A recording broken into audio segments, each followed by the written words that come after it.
Okay, so he needs somebody to give him specifics on what they did wrong. He needs specifics. And only then will he apologize. I got you, Prince Harry. I got your back. Or here's just a couple off the top of my head, all right? Your wife's a bully. Prince Harry and Meghan Markle, once the darlings of the British monarchy, have faced significant scrutiny since their decision to step down as senior royals in 2020. This move, dubbed Megxit by the press, sent shockwaves through the UK and beyond. The couple's desire for privacy and independence clashed with the expectations and traditions of the royal family. Her former press communications person who worked for both you and your brother, Jason Knopf, is on the record about the bullying she committed against people who were younger than she was, or who are less powerful than she was within the palace, who she made cry all the time. One of the other people that she apparently made cry was Princess Kate. She told Oprah that Kate made her cry, but now we know from your own book, Harry, that it was Megyn calling Kate a baby brain. It's your baby brain, after she gave birth to her third child, to explain Kate's complaints about Megyn's wedding plans. All right? That's not polite. That is rude, as Prince William later told you in referring to your wife. That has a tendency to make people not like you when you have the nerve to comment on their hormones after they just had a baby when you barely know them. Number two, she's a brat. We know from Dan Wootton's reporting, which is, you can take it to the bank, Dan's reporting. He's got very solid sources. He broke Megxit, and he was right, that she was upset about her tiara. She wanted the one, and she couldn't get it because it had some stone that was controversial, etc. And Harry said what Megyn wants, Megyn gets, and the Queen had to reprimand him. That's the kind of story that makes people dislike you, within the royal family and without.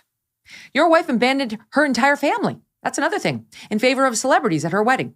She cut ties with virtually everybody whose shoulders she had stood on her way up the fame scale, just as soon as she met you.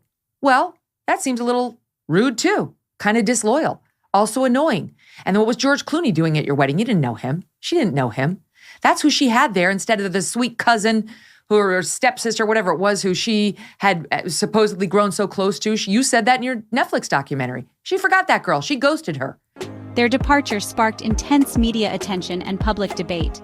Some applauded their courage in choosing their own path, while others criticized their handling of the situation. The couple's subsequent interviews and public statements further fueled the flames, creating a seemingly unbridgeable rift between them and the royal family. The saga has been a masterclass in the complexities of modern monarchy. It has exposed the delicate balance between personal freedom and public duty, tradition and modernity. As Harry and Meghan carve out their new lives in California, the question remains, can the wounds of the past be healed? Because apparently she didn't make the grade. Never mind her step-siblings and so on. Half-siblings. Your fights with the press. You two look like a couple of whiny babies, and it's been going on for years. How many lawsuits have you filed against the Mail and so on? Forget the lawsuits, though. It's your whiny statements about the nasty press. Every single celebrity deals with it. You don't think George Clooney's had negative things written about him? Tom Cruise had negative things written about him? He doesn't use his speeches or his media appearances to whine about the mean media. They say the things that aren't true. We're sick of it. Shut up about your negative press coverage. Does somebody like Beyonce, who you love so much, look for a negative, obscure comment online as representative of her experience with the press and then act like a victim because of it? No, she doesn't. Because she understands she's had a similar experience to the one that you and your wife had for the vast majority of your time in the public eye. Absolutely fawning media coverage. You're the ones who made it turn. You. Not Prince William, not King Charles, not Camilla. You. They've given you fawning coverage. It is the opposite of what you are claiming, and it makes people dislike you, these constant complaints. Okay, here's another one. You're a leaker too. You're upset that the royal family leaks on you. You leak just as much as they do. You use Omid Scobie, your little stenographer at Harper's Bazaar. You use People magazine. But we all see what you're doing while you claim you have clean hands, and you absolutely do not. Here's another one. You abandoned the royal family in their greatest time of need. Both of you. You planned Megxit and executed on it. For one thing, when Prince Philip was dying in the hospital, you sat down with Oprah and called the royal family a bunch of racists. By the way, they now deny that. We'll get to it. You didn't care. And you didn't even have the decency to rule him out, or the Queen, when you knew he was in the hospital. And very elderly man, your own grandfather. No. Since their departure, Harry and Meghan have faced a barrage of criticism. Some argue their actions show a lack of respect for the institution of the monarchy and the Queen herself. Their televised interview with Oprah Winfrey in 2021 drew particular ire. In the interview, the couple made serious allegations of racism and a lack of support from the royal family. These claims, while never explicitly naming names, cast a long shadow over the monarchy and sparked a global conversation about race and privilege. Their subsequent projects, including a Netflix docuseries and Harry's memoir Spare, have also been met with mixed reactions. Critics accuse the couple of airing private grievances for public consumption and profiting from their royal connections. The Sussexes, however, maintain their desire is to control their own narrative and advocate for important causes. Still wanted your moment in the sun with the Queen of Montecito. Well, when the actual Queen, Queen Elizabeth, your grandma, was in the hospital, you two were sunning yourselves out in California. Everybody on the royal family went out there and upped their royal duties so that she could be rest assured the family still had her back and was representing the royal family, not you two. You were in the midst of your wine-a-thon out there on the West Coast. You were happy to call her family racist when she was in her last year on Earth. You made the Queen's stress level go up, not down, when she was at her most aged and infirm. You two both constantly play the victim. That's our number one complaint about you, despite the enormous privileges life has handed you. This is why we can't stand you. And it probably irritated your brother and your father and your mother-in-law too, right? You go out on Oprah, you and your wife, and want us to care about what title your kid is going to get or how big your castle is, like you complain about in Netflix, what color designer dresses you were forced to wear in your wife's case, without stopping for 2 seconds to acknowledge the struggles of real people.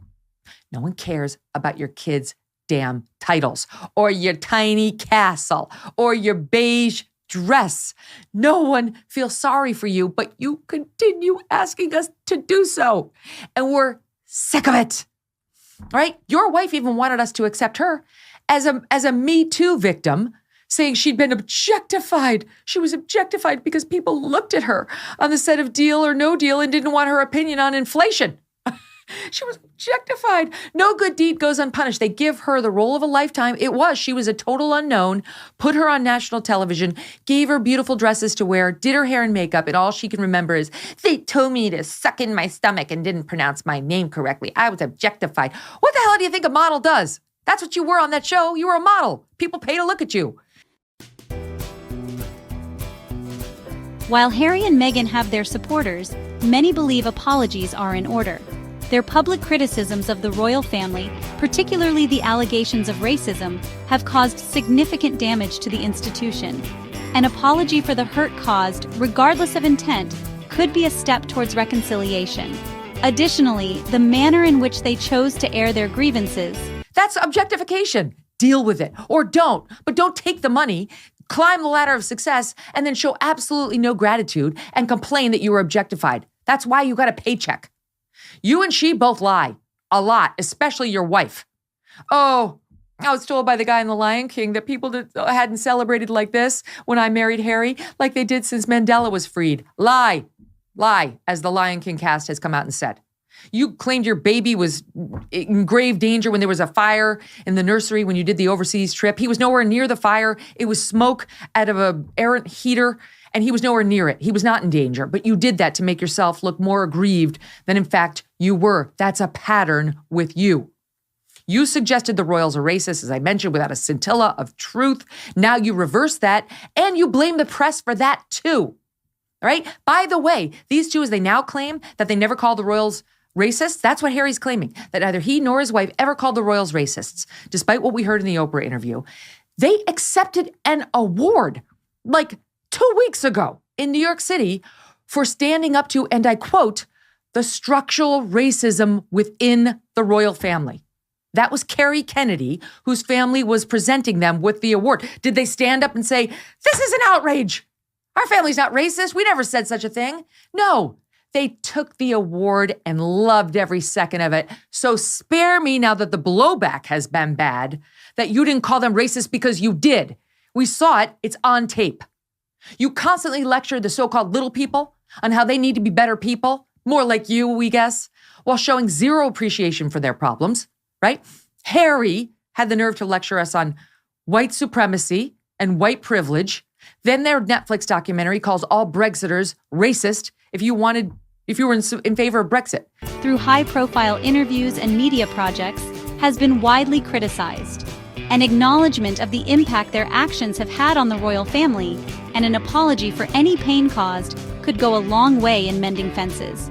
Finally, their decision to discuss private family matters publicly, including details about Harry's relationship with his brother Prince William, has been seen as disrespectful. Which the majority of Great Britain residents were.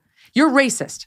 She's out there telling us don't call women difficult. By the way, we now know that's what Prince William called her. So like I said before, that whole Spotify series she did was her working out her own issues. She doesn't want you to be able to say women are difficult because that's what Prince William said about her.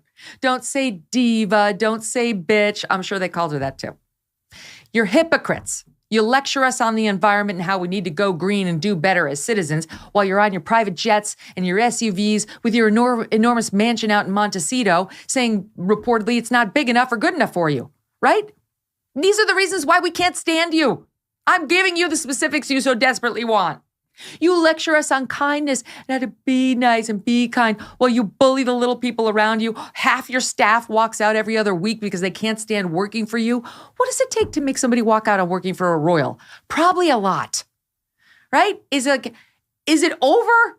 Is Harry finally done with his incessant whining and the demonization of his family? I don't think so. I don't think it's done by a long shot. He's out there giving these interviews. I'm really hoping this is it, so we don't have to keep talking about this guy. They don't seem to ever get bored of the spotlight. Is your business still using spreadsheets and emails to manage important sales commission? Mm-mm. Is your support and operation staff stretched thin? Not good. Are your salespeople constantly trying to piece together the puzzle for what they're getting paid for and what is potentially missing from their comp? Well, this is where clear comp comes in. An apology for the breach of trust and invasion of privacy would demonstrate a willingness to move forward with greater sensitivity. The question of whether Harry and Meghan will ever fully reconcile with the royal family remains unanswered. However, a sincere apology from the couple could be a crucial first step in rebuilding trust and healing the rift. Public opinion is a powerful force, and a genuine expression of remorse could go a long way in softening the public's stance towards the Sussexes. It would demonstrate humility, accountability, and a willingness to take responsibility for their actions. While the path forward remains uncertain, one thing is clear: an apology, offered sincerely and without reservation, has the power to bridge divides and mend broken relationships. Whether Harry and Meghan choose to take that step is entirely up to them.